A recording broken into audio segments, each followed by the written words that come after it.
Hello and welcome back to Coffee on Korriban. I know it's been a little while.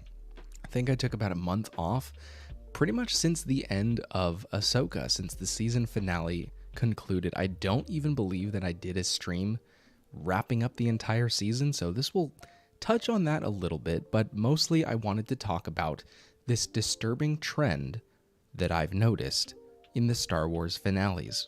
We're going to talk about what it is that I've noticed. Is it a problem? And is there any hope of a solution in the future? This is a very kind of off-the-cuff stream just because I miss talking with you guys. So get active in the chat and give me your thoughts on everything as we go along. But yeah, I hope you enjoy at least the short time we have here tonight, only right now on Coffee on Korriban.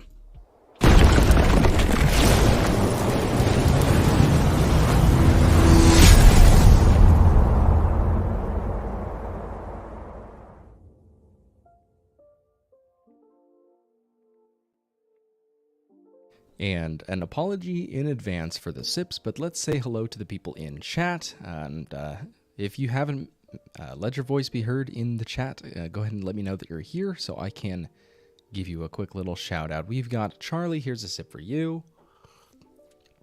Phantomology, here's a sip for you. Mithron Urodo, here's a sip for you.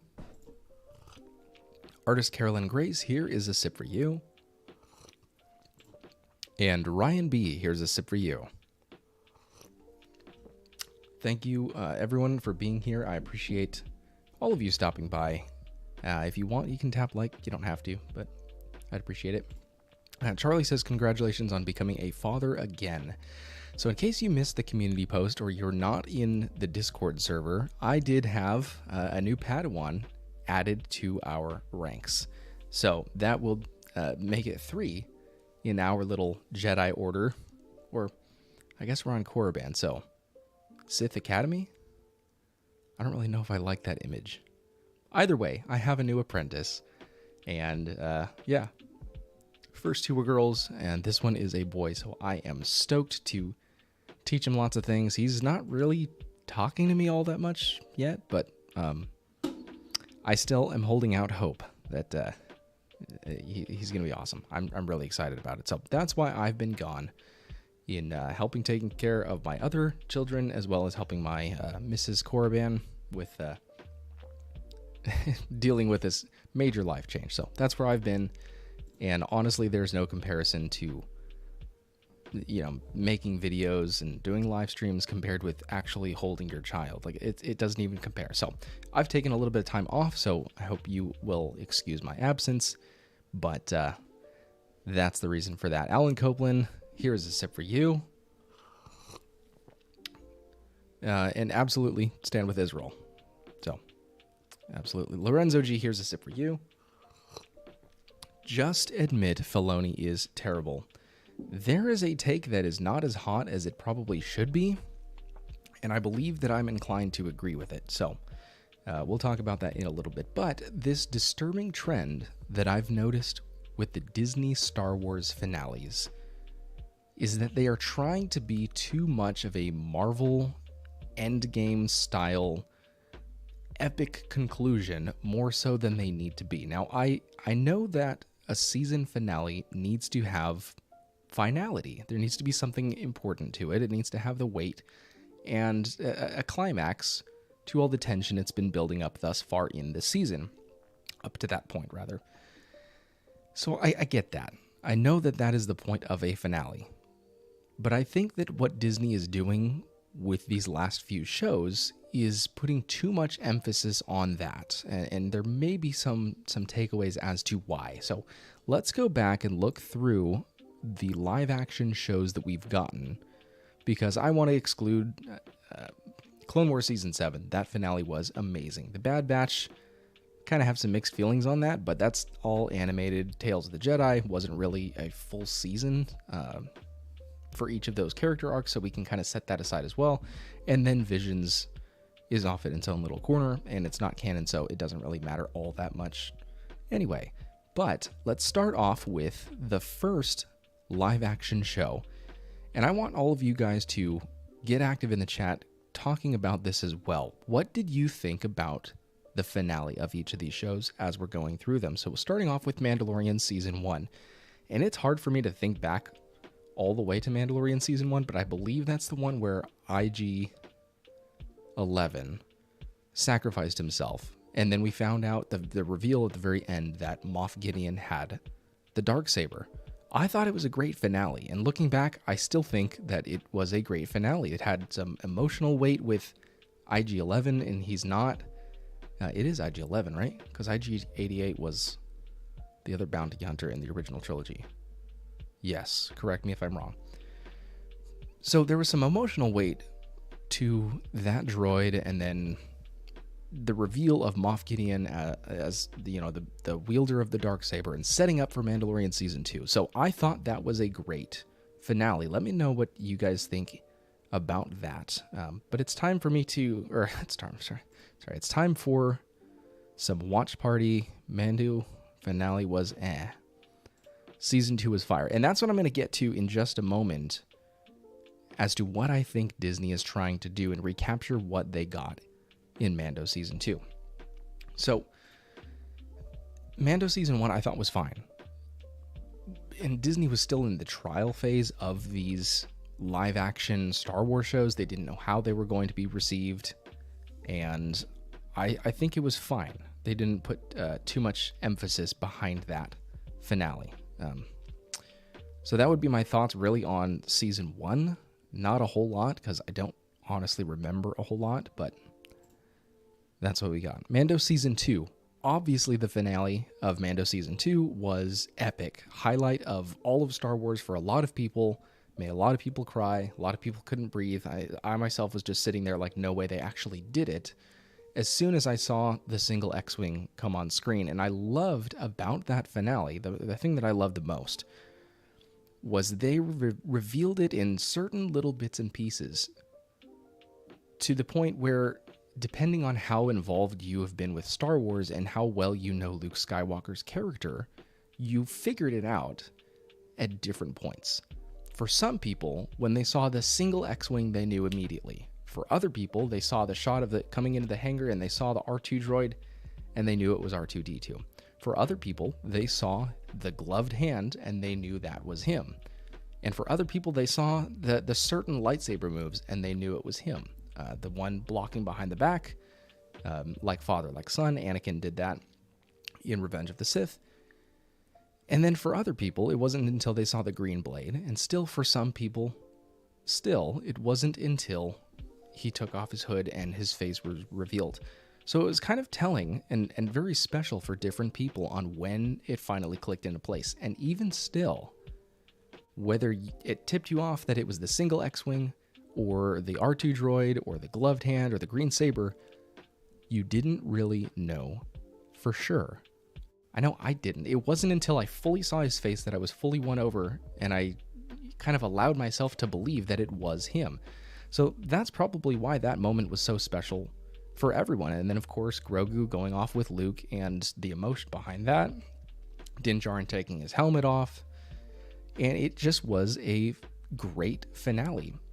But I think Disney got the wrong message from that. In how they believed that it was accepted by the fans. First thing, it wasn't that there was a major reveal so much as who it was that was revealed. It was Luke Skywalker. It could have been a much less epic introduction with him defeating all the Dark Troopers and the setup of Din Djarin versus the single Dark Trooper. All of that helped. But it wasn't the reveal itself. It wasn't the battle between him and those Dark Troopers and the epicness of it as much as it was, it's Luke Skywalker in front of us. And I don't think Disney picked up on that like they should have.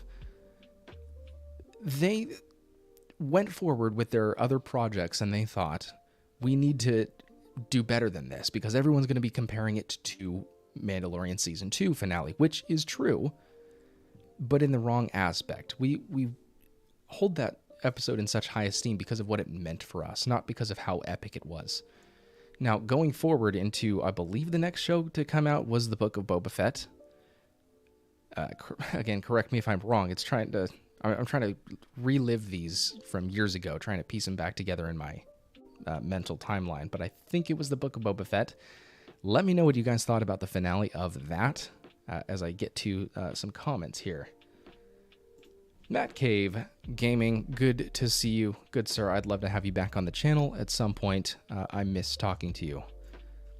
Dustin, the Stay on Target host. Good to see you. I am back. Hopefully, we're back into the every Monday night schedule, but of course, with 3 Padawans, it does get a little challenging sometimes to plan things in advance. But we're going to try to stay on schedule now. Stay on target, if you will. Damian Alexander, here is a sip for you. Thank you for tuning in tonight. What's the takeaway? Good to see you. Book of Boba Fett finale was not bad. It was the whole premise and the story of the show that was bad. Now, there was a lot in the Book of Boba Fett, and if you tuned into my channel way back then, when I was just starting this Star Wars YouTube experiment, you'll remember that I really liked the Book of Boba Fett. I really, really did. Some questionable things, of course, but at least towards the beginning of it, I really, really liked it. And then we got the speed bike Vespa gang, and that just was a misstep. But the finale, I think they, again, what I said, they saw the epicness that people appreciated about the Mando Season 2 finale, and they tried to apply that epicness, but in a bigger scale. Let's have something more epic. We're gonna have the giant droidicas. You remember those guys with the shields like choo choo choo choo. Let's have giant ones of those. 2 of them, in fact.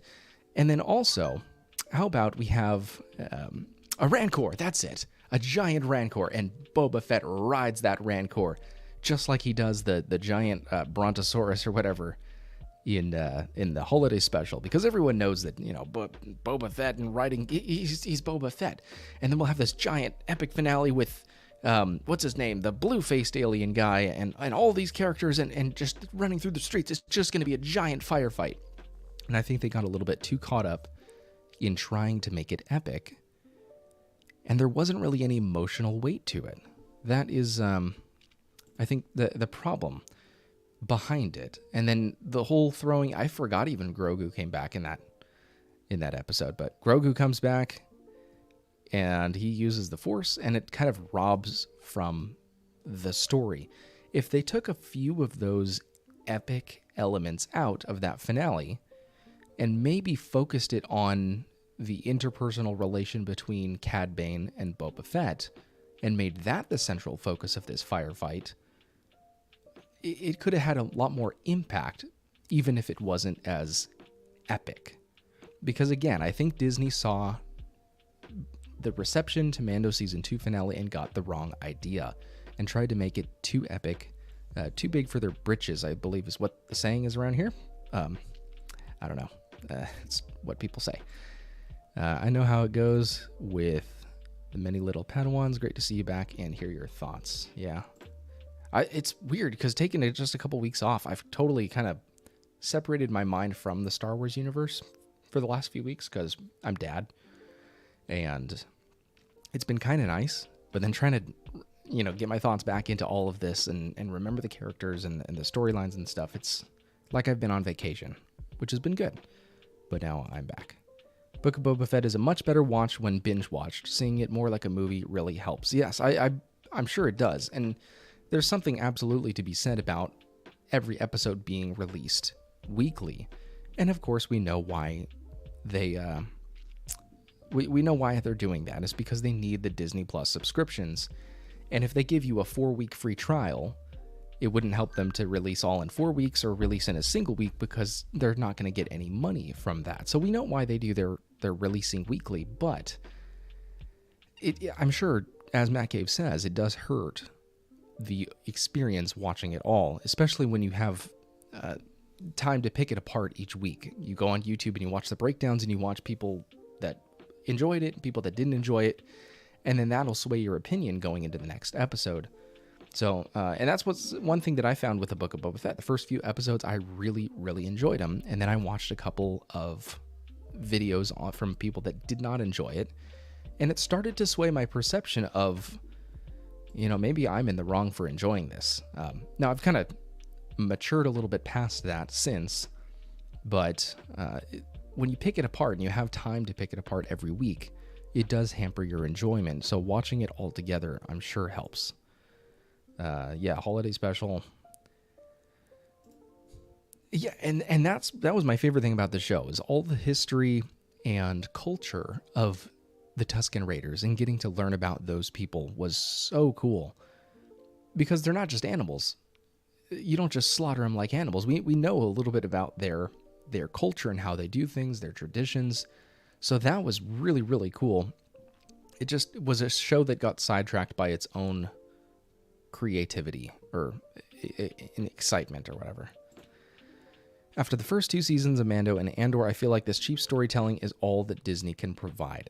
That is a great point. So that takes us into the next show. So that was Book of Boba Fett. Again, maybe too epic for what it should have been. And there wasn't as much focus on that emotional weight. It was kind of just all epic and no substance. Sound and fury and signifying nothing. What's that quote from? I don't know. It's in my brain somewhere. Obi-Wan Kenobi. Now, this is going to probably be somewhat controversial, but I really like the finale of Obi-Wan Kenobi. Some things like the whole Reva, am I becoming him, and Obi-Wan kind of just like Jesus T-posing and lifting up all the rocks and pelting Vader, some weird decisions, but the emotion behind the final dialogue between Obi-Wan Kenobi and Vader/Anakin, you didn't kill Anakin Skywalker, I did. I'm sorry, Anakin, for everything. All of that. That is what we want. And I know that the show and Reva and a lot of the other things about that show soured people's remembrance of that show. But there's some really, really good moments in that finale. And I think if you kind of boil it down, they did something really right with that finale. So let me know your thoughts in the chat. Again, I want to have this be more of a dialogue because I've said it plenty of times before. I am not comfortable solo streaming. When I'm having a conversation with Father Time or Master Paul or Matt Cave or anyone else, it's easy because you just talk in between two nerds. But when it's just me and the camera, I don't like it. I'm probably talking too fast, I'm sure. But that was my thoughts on the Obi-Wan Kenobi finale. Much more emotional weight behind it, and therefore, in my opinion, in my feelings, it was much more impactful. Even though I enjoyed Kenobi overall, there was so much more that I wanted from that show. Missed opportunities. That said, when it was good, it was really good. Yes, and I think I keep going back to this. Missed opportunities is kind of the through line from Disney Star Wars.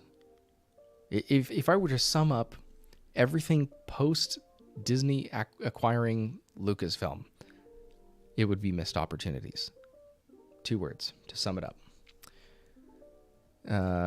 Oh, that's a strong opinion. Absolutely hate Kenobi. 0 out of 10. High ground hype is still strong for me. The Onion Ninjas. You didn't kill Anakin Skywalker. I did. Yeah. I really, really liked that finale. It was just hampered by a subpar season leading up to it. And even the moment where Obi-Wan is explaining to Leia the qualities that make her like Padme and the qualities that make her like Anakin. Brilliant, because we've seen memes before where we get comparisons of, it's a picture of Luke Skywalker and it says fearless like his father, loving and selfless like his mother and stuff. And it's usually the comparisons that are drawn to Luke Skywalker, but to see Obi-Wan Kenobi actually deliver that personally to Leia was awesome. So, missed opportunities, but I will say the amount of content they pushed out has kept us all fed.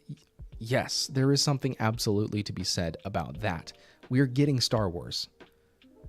We used to not get Star Wars, right? Except for, a Battlefront game or Lego Star Wars or something.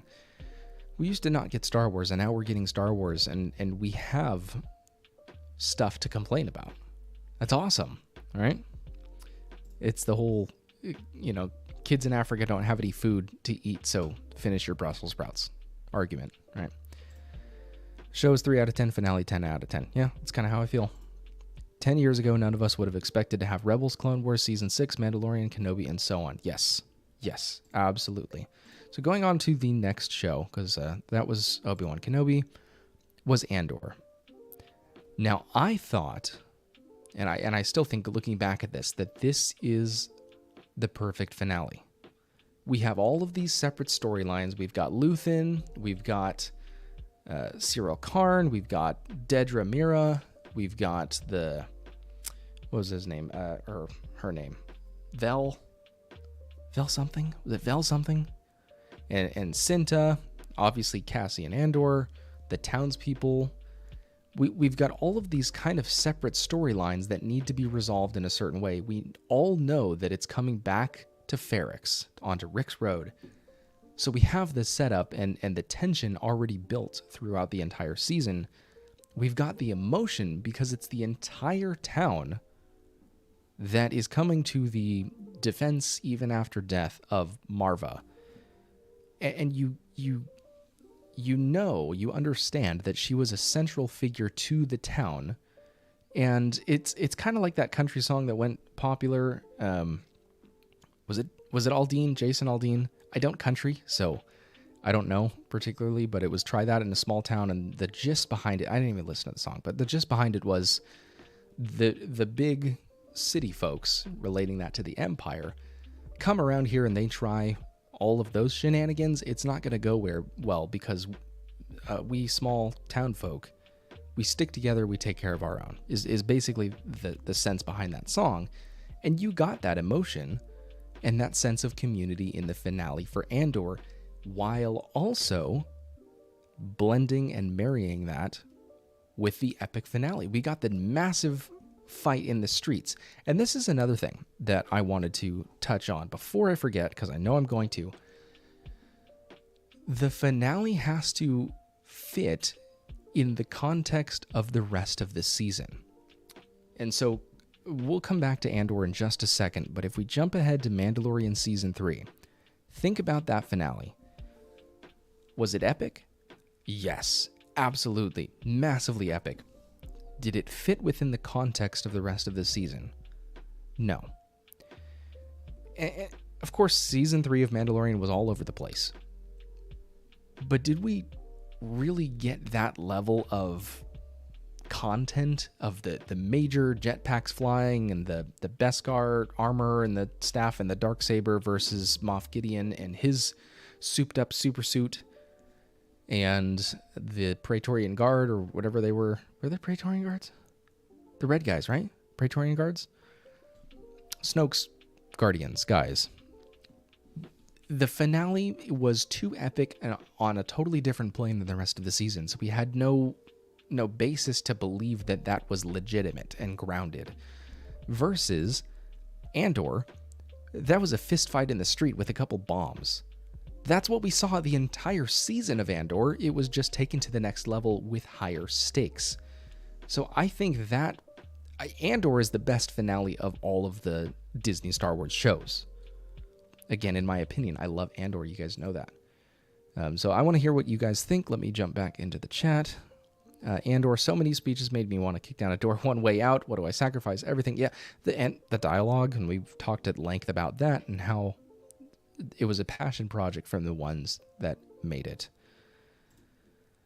Andor was the first Disney Star Wars where I started to feel connected to new characters since Rogue One.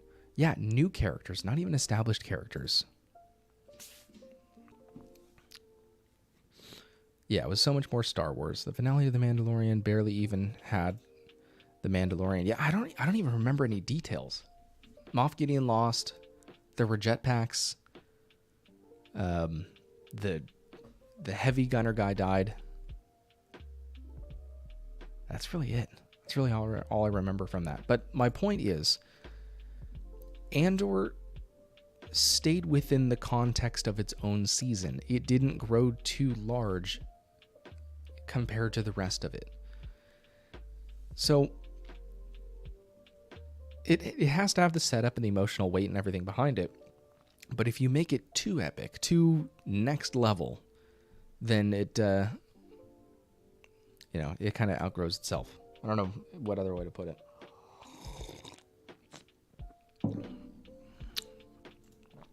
The only finale better than Andor was Rogue One. Rogue One was really good. I want to go watch it again now. I always want to go. Every time anyone mentions Rogue One, I want to go back and watch it again. But that's kind of my thoughts on Andor and Mandalorian Season 3. And going back to what I said at the top of this little breakdown, Disney saw the epicness of the conclusion and not any of the specialty of who it was that they brought back in Mandalorian Season 2 finale. And they wanted to recapture that epicness. And then they're falling into what I call the endgame syndrome. Why has there hardly been as the massive level of hype around Marvel movies and stuff that there was, say, 8 years ago when we got the Avengers movies, the first few? Age of Ultron was pretty big. What was the other one? I only watched them once. Endgame was the final one. Infinity War, that's the one. You had that, everyone was talking about it. At church, you were talking about it. At school, I'm sure people were talking about it. At the coffee shop, everyone was talking about it. It's just this massive event. And then we have the Endgame, right? The epic, amazing finale where everyone comes back and the evil is defeated. And then what do you do after that? You have to raise the stakes again. You can't go back to a smaller finale. You have to keep building the tension and the stakes and the villains and everything to a higher level, even more than before, for your future projects. So applying that back to Star Wars, of course Mandalorian Season 3 had to have a more epic finale than Mandalorian Season 2 did. And I'm sure if they did bring back someone important, then people would complain about just useless cameos and all that. But they feel like they have to go above and beyond to provide a more epic conclusion than they probably need to. I don't like solo streaming. You guys know that. Do you guys get what I'm trying to get at with that end game syndrome? They're trying to out epic themselves. And they don't need to. They just need to give us a quality story. In terms of sheer epicness, was the Andor finale or the Mandalorian 3 finale more epic? Just in terms of raw epicness. I'll pose that to you guys. Andor, while not perfect, has some of the best dialogue and monologues in all of Star Wars. It took itself seriously, and it's the only show that gave us a love story. Weird as it was. Are you talking about between Cyril and Dedra? I think is what you're talking about. I would pay full ticket price just to go see the final 10 minutes of Rogue One in theaters again. Yeah. I wish I was as into Star Wars then as I was now to fully appreciate it. Mandalorian reached too big and forgot that it was the small victories that make up Star Wars. Yep. Because for Marvel, we closed their main book with Endgame. Yeah. Mando Season 3 was okay for me. Not amazing after hearing some stuff that was cut out. We wish we could have seen the rest. Oh well, and I haven't even heard about any of the rumors of stuff that was cut or deleted scenes or last minute alterations or anything. But I just know the finale didn't work. Cancel every Star Wars show and give Andor 20 episode seasons. Man, I wish. And part of what made that story so great for me was just seeing how normal people lived. Going through the town of Ferrix and seeing the grime on the little buttons and people just doing their daily activities like they have for the last 20 years and in the shop that's been there for the last 100 years. That was awesome. And it wasn't epic. It was just real and mundane and lived in, and all these terms that we always throw around. Season 2 wasn't just Luke, though. It felt like a proper completion to an arc with an emotional farewell. Too bad they undid it instantly. Yeah. Yep. There's the problem. You may be talking about the carrying on after Endgame. Yes, I did like the Spider-Man movies. I think the newer ones. You can't reach the same level of hype with cheaper content. True. The run of films from Iron Man to Endgame is a tough thing to duplicate. It was handled so well and with an overall plan from start to finish. Now, studios want to rush everything to get quick money. There have been like 4 or 5 Marvel TV shows that have come out that I have not even noticed. Like, was there a Secret Invasion one, and now Loki season 2 is out, and I didn't even know either of those were a thing. So, it's a shame. It's a shame, Disney. So, going back to my little syllabus of what I wanted to talk about, I guess that brings us to Ahsoka, the finale of Ahsoka. And again, I've got to kind of try to remember what happened in that finale because I've added a Padawan since. Let's see. They're on Pantora or whatever the planet was called. Thrawn got away. That's right. All right, let's break this down into a couple little things. So let's talk about Sabine. Her character throughout this season I thought was fine. In the very first episode, I thought she was exactly who she was in Rebels, and it was awesome. I was there for it. She was exactly that character, and there's a reason why that character is so appreciated. So in the first episode, I thought she was fantastic. As we went on, there wasn't really a whole lot special to her, aside from just going along with the plot. Very passive. Ahsoka is the same way in this, aside from the one episode where she has the Force vision and is with Rex and Anakin in the Clone Wars and all that. Very passive protagonists in this show, which is obviously a problem. But with Sabine, and I came out with videos talking about, is it a good idea for her to be Force sensitive or all that? And ultimately, yes, it's fine. Anyone can use the Force, as George Lucas himself said, and not just AI George, actual George. So, not a problem with that. My problem would be in the finale, with her using the Force for the first time to pick up a lightsaber, and then immediately launching a full-grown man across a chasm like they've done it 100 times. I feel like even the concept of pushing him to the platform to help him make the jump is not as far-fetched as it was portrayed if they had shown it in a better way. Meaning, and of course this goes against the whole, feminist theories about what they were trying to do with this show. I'm not really going to want to touch on that because I didn't see it as overtly as some people were claiming, but let's just say that Ezra said, I can make the jump or whatever, and he runs and he jumps and he's about to miss it, and then Sabine last minute realizes that he's falling, it out of sheer desperation, gives him a last little push, and it pushes him the final 10 feet, right? And he makes the jump and he grabs the ledge. I would have absolutely no problem with that. We've seen that she could use the Force up to that point, grabbing the lightsaber, and in a moment that she absolutely needed to tap into that, finally connecting with the dark, or light side or dark side, I don't know, tapping into the Force and using it to save him from falling in that last little boost that he needed, I wouldn't have a problem with that at all. But the way that it was shown was like, yeah, we got this. We've done that before. Go ahead and make the jump. I'll push you. It's like, where do you have that confidence from? You've never done that before. You picked up a piece of metal, and granted, it's probably 5 pounds or so, but still, 5 pounds is a whole lot different than 185 pounds.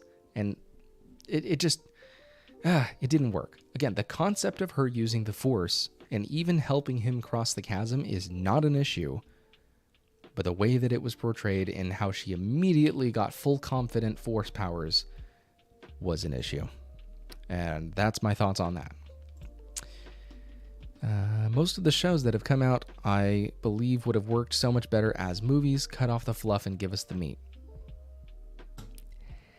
Money. It's all about the money. Loki is the only show worth watching. I will have to check it out. Ahsoka was pretty weak. Might be my least favorite, actually, other than Kenobi. Took Luke years to be able to grab his lightsaber on Hoth.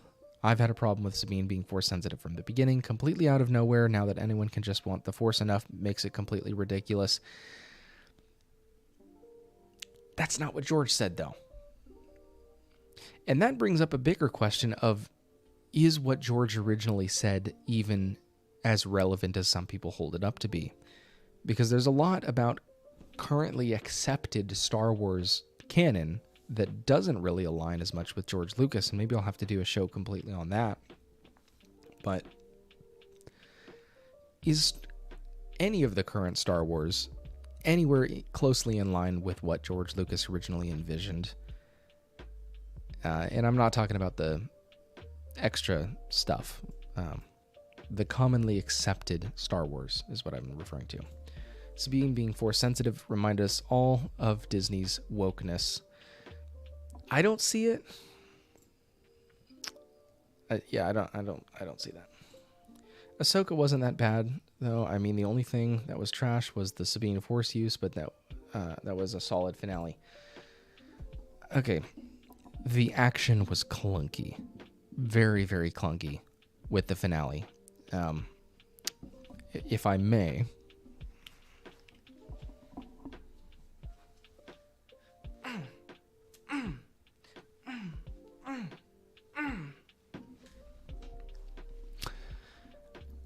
That's my Ahsoka costume for Halloween. Very, very clunky. It wasn't the smooth Ahsoka form we're used to. It wasn't overly offensive or cheap. It just wasn't good. So, it just wasn't good. Yes, Scoundrels Cantina. Thank you for being in the chat. Always appreciate talking with you. Matt Gave Gaming the Force has helped several characters in moments of distress. Luke on Hoth was the first we saw it happen. He couldn't pull the lightsaber to him until the Wampa was about to get him. True. I just still think there's a massive gap between pulling a lightsaber and throwing a man across a giant chasm. I don't recognize the name, but sounds like he was the choreography guy, and you're probably right. So, let's see what else about the finale. All right, let's go the wokeness route, since that's what everyone is complaining about. I did not see any of the wokeness overtly. Now, after the fact, I saw a couple people talking about how it was just female-driven, and any of the men didn't do anything important. They were either Thrawn, the bad guy, Hu Yang, who's a robot, or Ezra, who doesn't even ask questions and doesn't really do anything. From that standpoint, I suppose I can see it. I think the people that said it was like completely flooded with wokeness were kind of grasping at straws and looking a little bit too deeply into it. Are there woke undertones? It's Disney. Yes, absolutely. Of course. It just wasn't in my face, and so I don't really mind it because I didn't notice it. It just kind of lent, if it was there, whatever tinges of it were there, just kind of lent themselves to poor storytelling, I think. This is the season of Ahsoka. It was pretty good. It got really, really, really, really good. Super good. And then it just kind of went down, down, down, and then just kind of dropped at the end for me.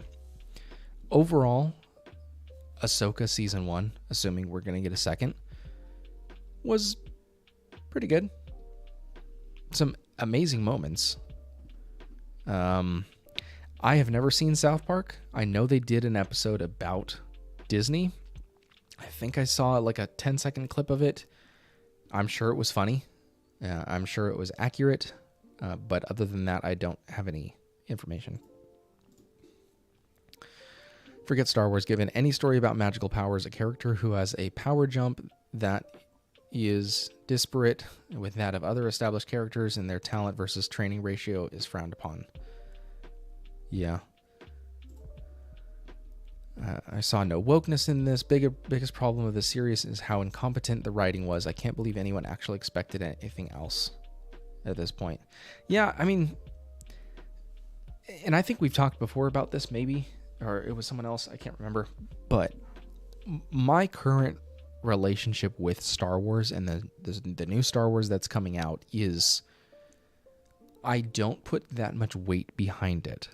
If it's awesome, I'm there for it. I'm going to appreciate it. I'm not going to disregard something just because Disney's had a track record of putting out subpar content. I'm not going to hold anything up before I see it. But if it comes out and it's awesome, then it's awesome. Like Andor. Loved it. That was kind of the show that I put most of my eggs in that basket. And it paid off. I loved Andor. It was great. But when it comes to Mandalorian Season 3, I'm kind of like, I look forward to it. I hope it's awesome. I know it's probably going to be just okay. But I'm there to pick out what I do like about it and kind of just ignore the parts that I don't. And with Ahsoka, it was the same way. I was hoping that it was going to be 100% awesome, and it was probably 65% awesome. And the rest of it was just okay. So I pick out what I like, and that's about it.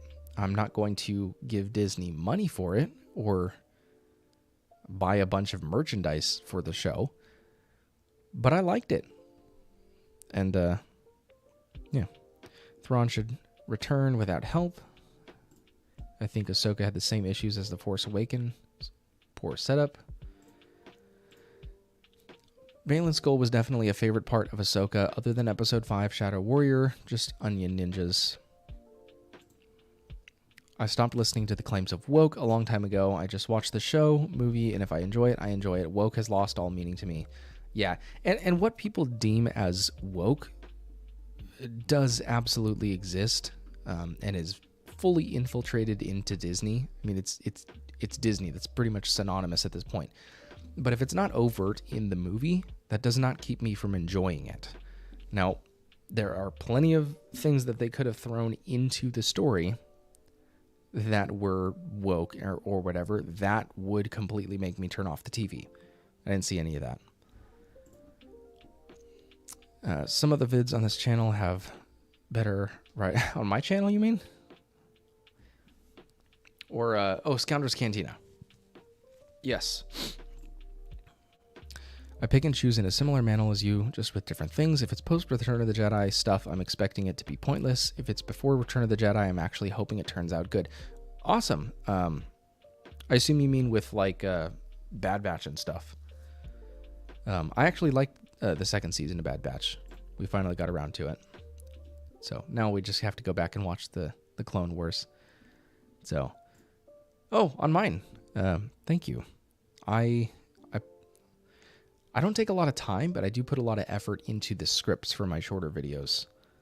They're super, super easy to edit, but I put a lot of effort into writing them. Let's see, what else did I have to talk about? That was pretty much it. Emotional weight, we kind of touched on that. There needs to be a reason why we're invested in a finale. More so than just the entertainment value. There are different factors that play into it. If it's a boring finale, then it's not going to be great. But if it's a soulless finale, then there's not going to be any punch, any lasting effect of it. So that brings up the question, is Disney just a soulless merchandise merchant? Yes. I think the answer is pretty clear. The answer is yes.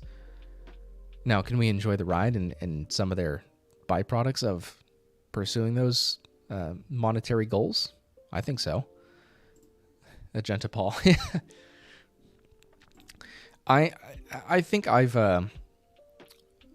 I've shared this before, but my ultimate goal, and I think X-Wing was the one who turned me on to this, my ultimate fantasy of Star Wars would be a Darth Bane trilogy by Christopher Nolan. That would absolutely be my dream. Darth Bane trilogy, Christopher Nolan. The comedy gold of The Line Reading Coffee from last year. I still go back and watch it. I'll never forget. Oh, the the obscure, or no, not the obscure Star Wars quotes. Quote swap. That's what it is. Do I still have the stinger? Here it is.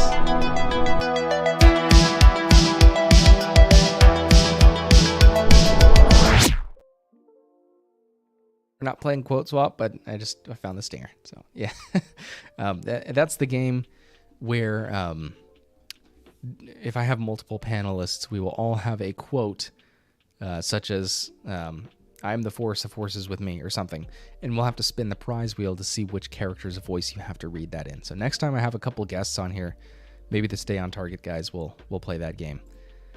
That'll be fun. Is it just me, or were there zero stakes in Ahsoka as a whole? Felt like just a Star Wars MCU being there as a stepping stone for the next thing and the next thing, and you know where it's going. Yeah, kinda. Yeah, there really wasn't a whole lot of weight to it. Thrawn comes back, but what damage can he really do in 30 years or whatever it is until The Force Awakens kind of was the question. Is he really that big of a threat?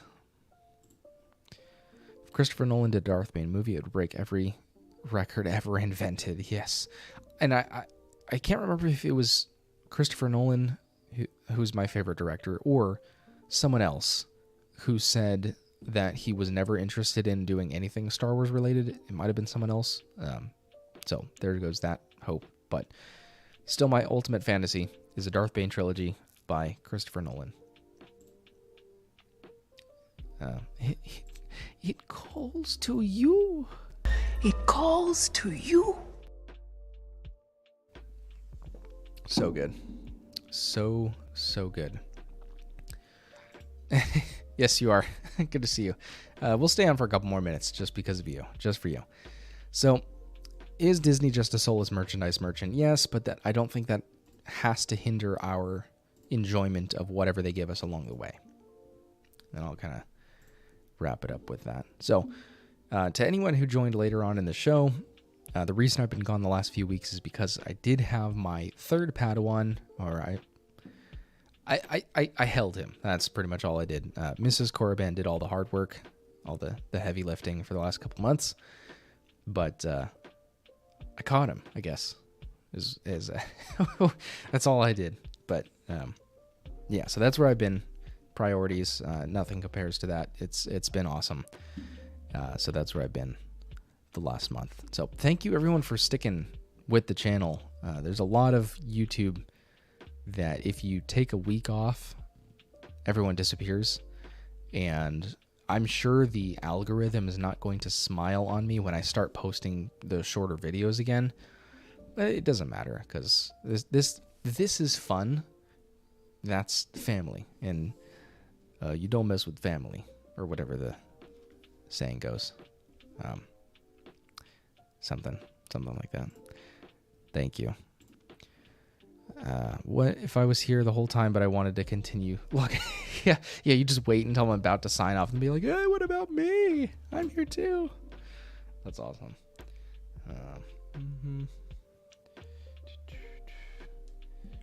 All right. I gotta get a new stand or something, because this... You guys can hear that, right? 6-month-old? Awesome. I think we talked when you just had your kid or something. But that's awesome. 6 months. 6 months is fun, because they're not as fragile anymore. So you're able to like play little games and like kind of like shake them around and stuff without like actually shaking them around. 6 months is fun. Yes, definitely, dude. I'll have you on sometime. Yeah, that sounds... I need like a Star Wars blast or something. That's not a gun sound, right? Bum, bum, bum, bum, bum, bum. Yeah. And a 5-year-old. Us dads can appreciate Luthen's... Look at me! Yes. Yes. So now I've got 2-week-old, it's 2 weeks, right? 2 weeks? A 2-week-old, a 2-year-old, and a 4-year-old. So that is the status of the Jedi Order, or Sith Academy, or whatever we're calling it. Yes, great seeing you as well. I want to come on with you guys soon. You said Wednesdays, right? We'll talk. I'll message you in Discord. I appreciate talking with you guys. So that's gonna be it for the stream tonight. And pretty much off the cuff, just talking about my little theory about this disturbing trend in the Star Wars finales, where to kind of wrap up all of this, I think Disney didn't know what they were doing with Mandalorian Season 1, so the finale was good. It was a good Season 1 finale. Season 2 finale was amazing. But the reason I don't think Disney fully caught on board with, they saw the reaction to it and said, oh, they liked that. We better outdo ourselves in the future. And they didn't realize that it was because it was Luke that came back that made that moment special, not the Dark Troopers or him taking him out or Grogu and the emotion for that and just a little green guy himself. It was Luke. It was redemption for us and the legacy of Luke Skywalker. That's what it meant to us.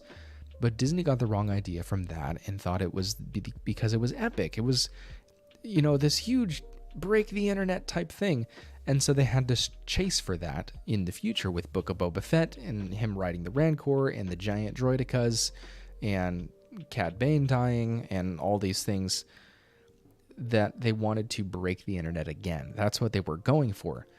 Mandalorian Season 3 with the jetpacks and the Moff Gideon with his Dark Death Trooper armor Beskar stuff and the Praetorian Guard and the death of the heavy gunner guy and stuff, and they wanted to break the internet. I don't think the finale of Andor wanted to break the internet as much as conclude a solid story, which is why that worked.